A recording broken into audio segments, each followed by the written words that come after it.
un poble seret. Als seus voltants s'hi troba una capella, Sant Ferriol. A la primavera els cirerers i meiers hi floreixen. La frescor dels arbres en estiu en fan un lloc de felicitat. La vostra mirada pot veure d'un costat el Canigó i de l'altre la mar. El 18 de setembre s'hi celebra la festa. A l'alba, una primera missa hi té lloc. Els més coratjosos hi pugen a peu. Quina serenitat, quin olor de flors als entorns.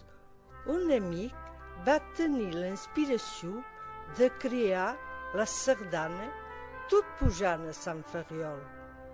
El ritme de pas a pas sobre el Corriol i és ben exprimat. Escolteu i mireu, vos donarà ganes de conèixer l'indret.